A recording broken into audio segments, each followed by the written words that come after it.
At my birthday dinner, my brother raised his glass. To the family disappointment, still paying for everyone else. Everyone laughed. I smiled, lifted my drink and said, to the ones whose cards just stopped working. The laughter died mid-sip. Mom checked her phone first. It was my 34th birthday and I made the mistake of celebrating it with my family. I don't even know why I planned anything. Maybe it was habit, or maybe I thought this year would feel different if I controlled every part of it. I picked a quiet restaurant with good food and no TVs, somewhere people had to actually look at each other. I booked the table myself, paid the deposit, sent the group text with the time, location and the line, no gifts, just show up. I meant it, but deep down I wanted something else. I wanted recognition. Or at least respect. Dad, I got Brian. He showed up 15 minutes late in his usual, I'm too cool to try, outfit. Hood up, sneakers muddy, smirking like he'd just come from winning an award for being everyone's favorite. He slapped Dad on the back, gave Mom a lazy hug and sat across from me like he was the guest of honor. I hadn't seen him in 3 months. The last time was when I transferred the second-to-last tuition payment for his grad school. 15 grand, wired from the same account I'd been filling with every bonus and freelance check I earned. The joint one. The one they all forgot I had access to from both ends. Brian didn't say thanks. Not then. Not ever. He just texted me the day before the payment was due. Can you handle it? Like I was his personal bank. Dinner started off fine. Polite. Boring. The food came and everyone acted like they'd eaten nothing all day, even though they all complained about the prices when we sat down. Dad asked if I was still working from home like it was a phase. Mom asked if I'd met anyone yet. My aunt brought up her dog's birthday party. Again. And my uncle just kept making quiet comments to Renee that only she could hear. I stayed quiet for most of it, just eating and waiting for the cake so I could leave with a fake smile and a good excuse. Then came the toast. Brian grabbed his glass halfway through his tiramisu, raised it and said loud enough for the whole restaurant to hear, to the family disappointment, still paying for everyone else. They laughed. Hard. Mom laughed so loud she had to wipe her eyes. Dad slapped the table. My aunt nearly choked on her coffee. Even the server smiled awkwardly. And I just sat there frozen for a second, realizing that this was normal for them. They thought it was a joke. That I would keep taking it. That I had nothing better to do than throw away my life to prop up theirs. I lifted my glass, still smiling. But my voice was calm. To the ones whose cards just stopped working. The laughter died. Mid-sip. My brother's glass froze at his mouth. My mother immediately pulled out her phone. I watched her go into the banking app. She blinked, refreshed the page, then looked up. She didn't say anything. But she didn't have to. Uncle Darren gave a low whistle, then leaned back in his chair like he was watching a movie. Told you she wasn't stupid, he said. Aunt Renee snorted and sipped her drink like she'd been waiting for someone else to do the dirty work. No one else spoke. The bill came. It sat there in the middle of the table while everyone acted like it wasn't real. I pulled out my card, paid for myself, then stood up. Brian finally spoke. You're not serious. I didn't answer. I just said goodbye and left. When I got home, I transferred the last $15,000 out of the account and into my savings. Then I shut the account down completely. All the auto payments, all the links to my parents' bills, everything. Canceled. Then I emailed the university and told them I would not be making the final tuition payment for Brian. That night I slept better than I had in years. They thought it was a joke. That I wouldn't actually do it. That I'd always be there working overtime, picking up slack, filling in gaps they created and laughing at jokes that weren't funny. But I was done being the punchline. By the time I rolled over and checked my phone, it was already lighting up nonstop. 16 missed calls. 7 from Mom, 5 from Dad, 4 from Brian. 1 text from Aunt Renee. Took you long enough. I didn't answer anyone. I lay there in bed, fully awake but still like I was waiting for a wave that never came. But it didn't hit. No guilt. No panic. Just silence. The kind that fills your chest when you finally stop waiting for someone to rescue you and realize you've already done it yourself. By 10 I was drinking coffee on my balcony while the world freaked out around me. I had changed exactly one thing. I stopped letting them bleed me. And suddenly, they were all scrambling like the oxygen had been sucked out of their perfect little bubble. At noon I got the confirmation email from Brian's university. The payment cancellation had gone through. The remaining balance was now past due. They'd already placed a hold on his records. He wouldn't graduate, wouldn't get transcripts, wouldn't move forward without it. I didn't smile. I didn't do anything. Just closed the laptop, sat there for another hour and let the quiet spread. That evening the knock came. I didn't have to check, I knew it was them. I opened the door but didn't let them in. Mom was holding her purse like she might need to clutch it for emotional support. Dad looked smaller than usual. Not old, just out of control for once. They didn't yell. They didn't beg. They stood there asking questions like maybe I'd changed my mind and just forgot to tell them. I told them the truth. I said I wasn't angry anymore. Just done. I'd paid enough. I gave Brian the chance to become something and he spit in my face while draining my bank account. They all did. They made jokes, played favorites, gave him a life and left me paying for it in silence. Dad's mouth opened once, then closed. Mom checked her phone like maybe the balance would magically refill. They left without shouting, which somehow made it worse. The next morning Brian finally called. His voice was quiet, not afraid, just cornered. He asked what he was supposed to do now. I told him it wasn't my problem anymore. I told him to figure it out the way I'd figured out everything for the last decade. Then he asked the real question. So that's it? You're really cutting me off? Yes. I hung up. I didn't hear from any of them for 5 days. Uncle Darren called me on the 6th, cackling like he'd won a bet. Your mom sold the car, he said. Didn't even cry. Just handed over the keys like she was surrendering a throne. I said nothing. They used the money to pay part of Brian's tuition. It wasn't enough.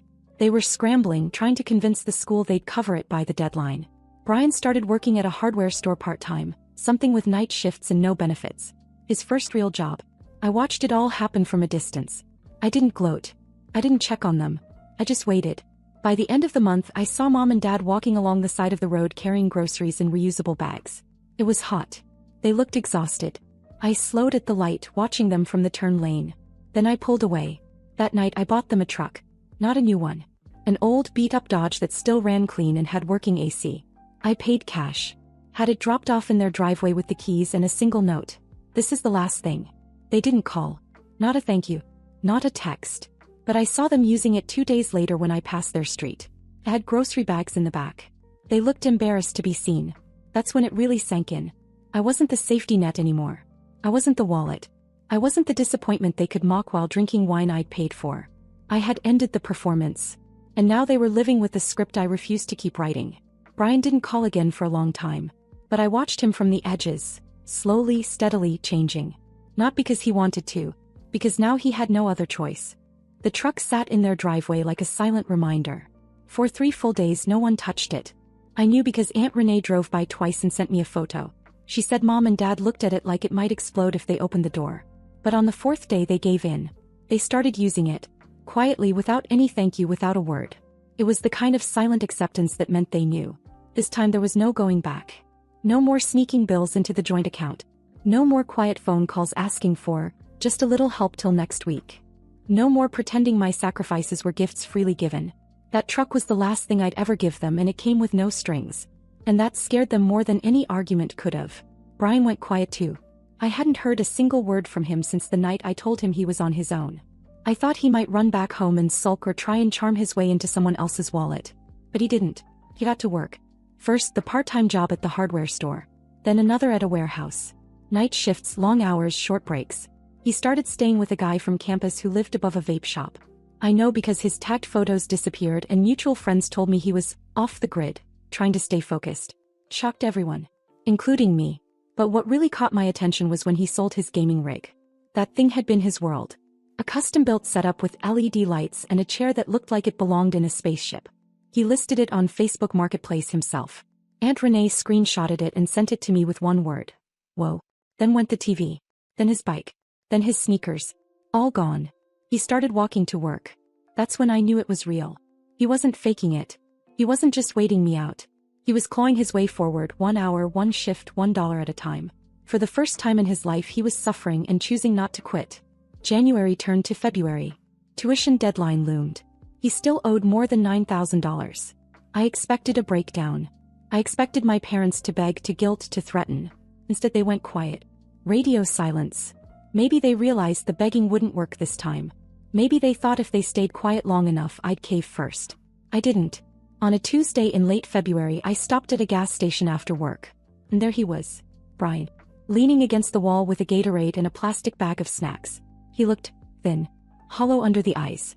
But there was no hoodie, no smugness. His hands were scraped up, his nails dirty, his coat cheap and too small at the wrists. And he looked me right in the eye. Neither of us said a word. I nodded once. He nodded back. That was it. No apologies, no awkward small talk. But for the first time in years he didn't look like a child playing dress up as an adult. He looked like someone figuring it out. Broken maybe, but rebuilding. 2 weeks later he texted me. I'm almost there. That's all it said. No emojis. No guilt. Just a plain sentence that hit me harder than any phone call would have. As I believed him. I knew what it had cost him to get there. So I didn't reply. I wasn't ready. I wasn't sure what I'd even say. He had to finish it himself. Then out of nowhere the group text came. Dinner. Everyone. Mom and Dad's place. Sunday. 6 p.m. Brian had never once been the one to arrange anything. He never hosted, never organized. But this wasn't an invitation. It was a statement. And that alone made me curious enough to show up. I arrived last. On purpose. The house was full. Aunt Renee, Uncle Darren, even our cousins who never came to anything. Everyone had shown up. The air in the room felt strange. Not tense, expectant. Brian was standing by the kitchen table. And for the first time in our lives, everyone was waiting for him. When I walked in, everyone was already there. Mom, Dad, Aunt Renee, Uncle Darren, even our cousins. The ones who never show up unless someone's handing out food or drama. But this wasn't the usual scene. No wine glasses clinking, no fake laughter. Just silence. Brian stood at the head of the table, hands resting on the back of Dad's old chair like he was anchoring himself. He looked different. Not in some movie makeover kind of way, just grounded. Tired, lean, focused. Like someone who'd been in a storm and crawled out on his own. I took the only open seat. No one greeted me. It was like everyone had forgotten how to speak. Then Brian said it. I want to thank Jessica. Just like that. No build-up, no joke. You could actually hear Aunt Renee inhale, like she was preparing for a punchline that never came. Mom blinked fast, confused. Dad shifted in his seat, clearly uncomfortable. Brian looked at me and kept going. You didn't just pay for my school. You paid for my rent, my food, my books, my phone bill, my dentist appointment, and the car I wrecked. And I repaid you by acting like it was your job. No one made a sound. When you cut me off, I thought you were being cruel. I told people you were jealous or just tired. But what you did was the first real gift anyone's ever given me. That's when Mom tried to jump in. We always believed in you. No, he said, quiet but firm. You believed Jessica would always be there to clean up after me. That's not the same. He looked around the table, locking eyes with each of them. I had never seen him take up space like that. Not with confidence but with truth. It shut everyone up. I paid off the rest of my tuition last week, he said. Every head turned. I picked up extra shifts. I stopped spending. I sold everything that wasn't essential. I moved out of my friend's place and slept in my car for 4 nights to save on rent. Mom gasped. Dad just looked down at the table. Brian didn't flinch. I graduated. Quietly. Last Friday. I didn't invite anyone because I didn't want applause. I just wanted to finish what I should have finished on my own years ago. Then he reached into his jacket and pulled out an envelope. He walked it over and placed it in front of me. That's for you. I opened it. $3,000. It's not everything, but it's a start. I'll send more every month. I didn't say anything. I didn't know what to say. He'd never repaid anyone in his life. He barely even said thank you. But here he was owning it. All of it. Then came the twist. I got hired last week. Full-time entry-level, but the pay's solid. Benefits even. And I signed a lease. There were some murmurs around the table. Congratulations, surprise, until he added, it's a 2-bedroom. And then he turned to me. I want you to move in. I couldn't even process it at first. I thought I misheard him. Mom looked stunned. Dad blinked like his brain had paused. Even Aunt Renee sat back with her mouth slightly open. You've carried everyone for years, Brian said. Let me carry some of it now. I'm not saying forever. I'm just saying, let me be your backup for once. I didn't answer. Not because I was unsure, but because I wasn't ready to feel what I was feeling. I nodded slow. And then, like they'd been waiting for their cue, Mom and Dad turned it into chaos. Dad stood up, demanding to know why Brian hadn't told them he'd graduated. Mom asked why I needed help now, as if my independence was part of her identity. The table lit up with voices, Aunt Renee sniping at Mom, Uncle Darren openly laughing, the cousins trying not to look interested but obviously invested. Brian didn't say a word. He sat next to me, calm, letting the storm pass. Then he looked at me and whispered something that only I heard. I get it now. Everything you've done. I nodded again, not because I needed the validation but because I believed him. For the first time he saw the whole picture, not just his part in it. And while the rest of the family kept arguing about what should have been done, what could have been said, and who owed who what, Brian and I sat quietly, already a few steps into a new beginning. Only this time we were walking into it together. By the time the shouting settled, it was clear the power dynamics had flipped, and my parents didn't know what to do with it. Brian had always been their golden child. The talented one. The one they believed would go far as long as someone else paved the road. And for years I was that someone. The invisible construction crew behind their success story. But now here he was pushing back while sitting right next to me. It didn't feel like revenge. It didn't even feel like justice. It just felt right. I didn't say much after he offered the 2-bedroom. I didn't need to. The gesture was enough. It wasn't about rent or space or even money. It was about shifting weight. He was finally offering to carry something, and not just for himself. Meanwhile, Dad was pacing near the kitchen island like he was waiting for someone to tell him how to fix a situation he didn't understand. Mom kept trying to pull the moment back into the past, bringing up childhood vacations, report cards, things we both knew didn't matter anymore. But Brian didn't argue. He just listened, then said something none of us saw coming. "You didn't fail me," he said. "You just made it too easy to fail myself." Mom stared like he'd slapped her. Dad sat down hard. Then Brian turned back to me. "I didn't want to see it before, but I see it now. Everything. You've been on your own since you were old enough to fake that you weren't. I just took the easier path and called it confidence." It was the first time he admitted it out loud, that all the jokes, all the digs, all the backhanded birthday toasts weren't harmless. They were fuel for the version of himself he needed to be to avoid growing up. And I had been the cost. Then he turned to our parents. "I'm not asking you to admit everything. But you need to understand, I'm done being who you thought I was." Dad tried to argue, but it fell flat. You could see it in his eyes, the moment he realized he wasn't the one in control anymore. Not of Brian. Not of me. Not of how the family worked. Not even of the money, which had quietly become the glue holding everything together, until I stopped supplying it. Aunt Renee spoke up next, and she didn't hold back. "He's finally growing up, and you're angry because it wasn't on your terms." Uncle Darren added, "Maybe Jessica should have cut everyone off a lot sooner." The table went dead quiet. And in that silence, something shifted again. My parents weren't just embarrassed. They were exposed. All those years they'd told themselves they were raising 2 kids equally. It was a lie they'd repeated until they believed it. But now they couldn't avoid what was in front of them. The child they favored was telling them to grow up. Brian turned to me one more time. "I'm not perfect. I never will be. But I've got a shot now, to do something real. Because of you." He paused, then looked around. "And I'm not just going to repay her. I'm going to start helping both of you too." That part hit differently. Even Mom flinched. "You're going to help us?" she asked, stunned. "Eventually. But not because I owe you. Because I want to." Big difference. No one responded. He was right. And they knew it. Later, as people started leaving, Brian pulled me aside in the hallway. We stood there for a second, listening to voices fade behind the door. "You don't have to move in," he said. "I meant what I said, but I won't be upset if you don't. I just wanted you to know the door's open. Always." I told him I'd think about it. Not because I was unsure, but because I wanted him to see I'd earned the right to take my time. He hugged me. A real hug. The first one in years. Then he got into his old pickup, the same one I'd bought for Mom and Dad, and drove off. I watched him go, and it hit me. He wasn't driving away from something anymore. He was driving toward it. The transformation didn't come with fireworks. It didn't need to. It came slowly, in quiet, consistent steps. One call at a time. One gesture. One moment where Brian didn't fall back into old habits, and instead stood a little taller than before. I didn't move into his place. I never really planned to. But that 2nd bedroom stayed empty for months. Mattress untouched, just a folded blanket and a desk lamp sitting there like a quiet promise. It was never about moving in. It was about knowing I could if I needed to. For once, someone had carved out space for me. And I needed that more than I realized. He called a lot more after that dinner. At first, it was little things. How to fill out tax forms, how to shop for renter's insurance, whether he should say something to his boss about overtime. Then it turned into check-ins. Nothing dramatic. Just, "Hey, how was your day?" Or, "You still working too much?" The first time he sent me a check, it was $3,000. I never asked for it.